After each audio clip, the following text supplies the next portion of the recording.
सभी को जय माता दी, जय चिची माता जी की, जय मां कालरात्रि जी की। तो आज शारदीय नवरात्रों का 7वां नवरात्र है और 7वें नवरात्रि की आप सभी को बहुत बहुत शुभकामनाएं। तो माता रानी के 7वें स्वरूप मां कालरात्रि जी के आज हम आपको दर्शन कराएंगे, मां चिची माता जी के भी दर्शन कराएंगे। हालांकि कुछ देर पहले मैंने आपको आरती दर्शन चिची माता जी के कराए हैं, तो एक बार फिर से आप दर्शन करें। उसके साथ साथ यहाँ पर अब मैं कालरात्रि माता जी के भी दर्शन आपको कराऊंगा, क्योंकि माता रानी का ये 7वां स्वरूप है और बड़ा ही शक्तिशाली और दिव्य स्वरूप है। और यहाँ से हम आपको दर्शन कराएंगे माँ कालरात्रि जी के, माँ चिची माता जी के आप दर्शन कर रहे हैं। और उसके साथ साथ माता रानी के 7वें स्वरूप को लेकर भी जानने की कोशिश करेंगे कि कितना शक्तिशाली स्वरूप है, क्या कुछ विधि रहती है और क्या कुछ नित्य नियम जो है वो करने पड़ते हैं। क्योंकि अगर बात करें शारदीय नवरात्रों की, तो हमने हर नवरात्रे पर जो है आपको दर्शन करवाए हैं, पहले नवरात्रे से लेकर यानी आज 7वें नवरात्रे तक और आखिरी नवरात्रे तक हम आपको दर्शन कराएंगे।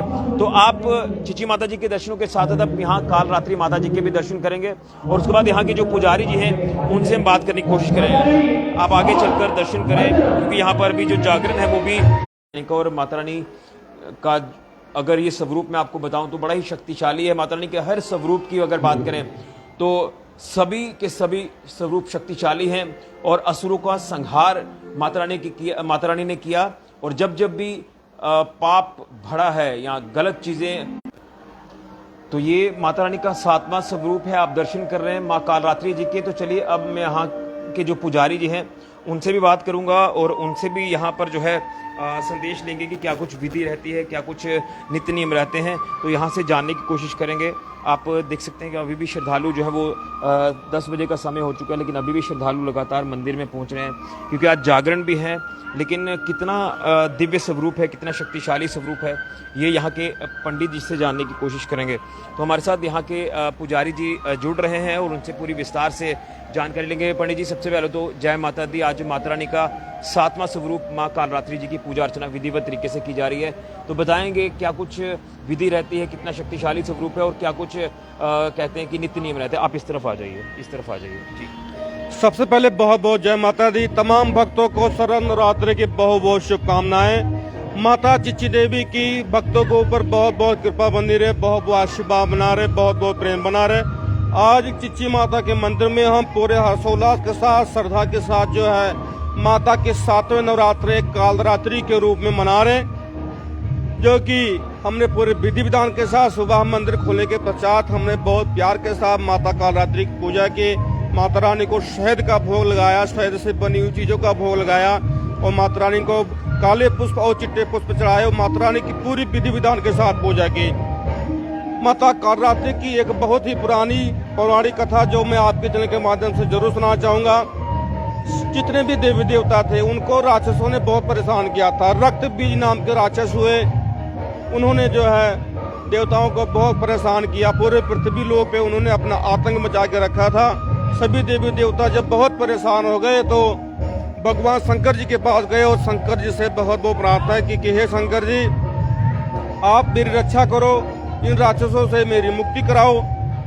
फिर शंकर जी की आज्ञा से, शंकर जी की कृपा से जो है माता पार्वती ने 7वें स्वरूप कालरात्रि का जन्म लिया।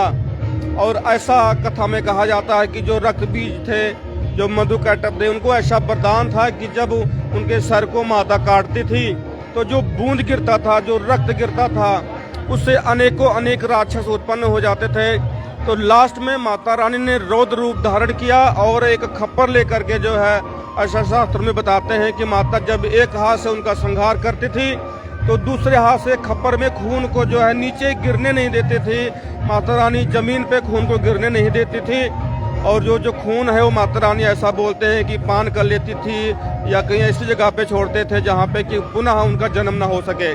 तो कहने का मतलब ये है कि जो 7वां स्वरूप माता कालरात्रि का है, ये बहुत ही माता रानी का प्रिय स्वरूप है, माता रानी का बहुत ही प्यारा स्वरूप है। हाँ, गुस्से वाला बहुत है। गुस्सा उनके लिए जो गलत काम करते हैं, जो पाप कर्म करते हैं, जो अन्याय करते हैं, जो राक्षस प्रजाति के लोग हैं, उनके लिए माँ गुस्सा करती है। और जो भक्ति भाव के साथ, जो प्रेम के साथ माता रानी की पूजा अर्चना करते हैं, तो निश्चित तौर पे माता रानी उनके सभी मनोरथ पूरा करती है और माता रानी बहुत बहुत आशीर्वाद देती है।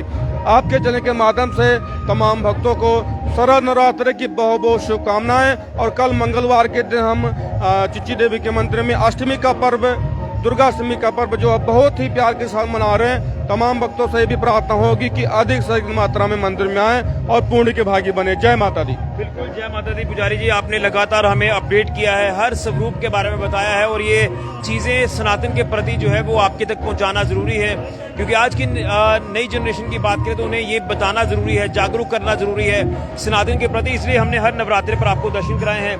तो आपने चिची माता जी के दर्शन तो किए ही हैं, आरती दर्शन भी हम आपको करा रहे थे, इसके साथ साथ हम आपको दिव्य स्वरूप के दर्शन भी करा रहे हैं, और माँ कालरात्रि जी के भी आपने दर्शन किए। माता रानी का 7वां स्वरूप है, बड़ा ही शक्तिशाली दिव्य स्वरूप है, और नित्य नियम भी आपको पुजारी जी ने बताए हैं, क्या कुछ विधि रहती है पूजा की, ये भी आपको बताए हैं।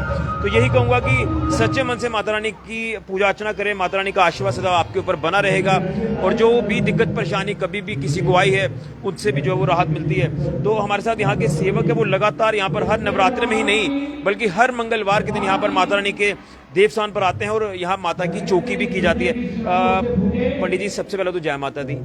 कितना सुकून मिलता है जब आप माता रानी के चरणों में हाजिरी लगाते हैं, वो हम नवरात्रों में ही नहीं बल्कि हर मंगलवार, दिन हो रात हो, बारिश हो धूप हो, आप यहाँ पर आते हैं। आप यहाँ पर आइए और आप तमाम माता रानी के भक्तों को क्या संदेश दें? मैं जब भी जहाँ आता हूँ, संडे को भी आता हूँ, मंगलवार को भी आता हूँ, संक्रांति को भी आता हूँ, और जब जहाँ आता हूँ जहाँ से घर जाने का, वापस जाने का दिल नहीं करता है। और मैं सबको कहता हूँ, कोई भी बंदा जहाँ आके कोई भी फरियाद करेगा वो उसकी पूरी हो जाएगी, कोई भी मन्नत मांगेगा पूरी हो जाएगी।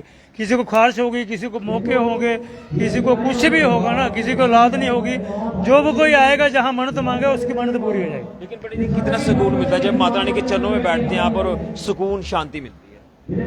मैं बोल रहा हूँ कि मैं जब भी जहाँ आता हूँ घर जाने का दिल नहीं करता है, यही दिल करता है मैं जहाँ ही बैठा रहूँ। लेकिन काम भी करने पड़ते हैं। काम तो करने ही पड़ते हैं, लेकिन कोई भी नहीं है। अगर मैं पूरा दिन जहाँ लगा के जाता हूँ तो मैं 2 घंटे में पूरा हो जाता है मेरा। अच्छा, हाँ, ये माता रानी की कृपा है। ये पूरा 2 घंटे में पूरा हो जाता, पूरे दिन का काम 2 घंटे में पूरा हो जाता। चलिए, क्या कहेंगे तमाम भक्तों से? आप यहाँ पर आए, माथा टेके और माता रानी का आशीर्वाद जरूर लें। हाँ, आशीर्वाद सबको मैं याद करता हूँ। कोई भी बंदा आए, जगराता हो रहा है माता रानी का, अब देवी की हाजिरी भी होगी जगराते में आधा घंटा। चलिए पंडित जी, बहुत बहुत धन्यवाद। तो सबको जय माता दी। और 7वें नवरात्रि के बारे में भी आपने जाना, और अब मात्र 2 दिन बचे हुए हैं, तो माता रानी के मंदिर में आप आए, माथा टेकें, आशीर्वाद प्राप्त करें और पुण्य के भागी बने, क्योंकि पवित्र नवरात्रि चल रहे हैं। और मैं यही देख रहा हूँ कि जो श्रद्धा का जनसलाब हमें चिची माता मंदिर में या अलग अलग माता रानी के मंदिरों में देखने को मिल रहा है, वो वाकई में जो है वो अद्भुत नज़ारा है। और आप आए, माथा टेके और पुण्य के भागी बने, यही सबसे अपील रहेगी, क्योंकि 7वां नवरात्र है, अब मात्र शेष 2 नवरात्रे बचे हैं। तो आप ज्यादा से ज्यादा मंदिर में आए, माथा टेकें और माता रानी का आशीर्वाद प्राप्त करें। सभी को 7वें नवरात्रे की हार्दिक शुभकामनाएं।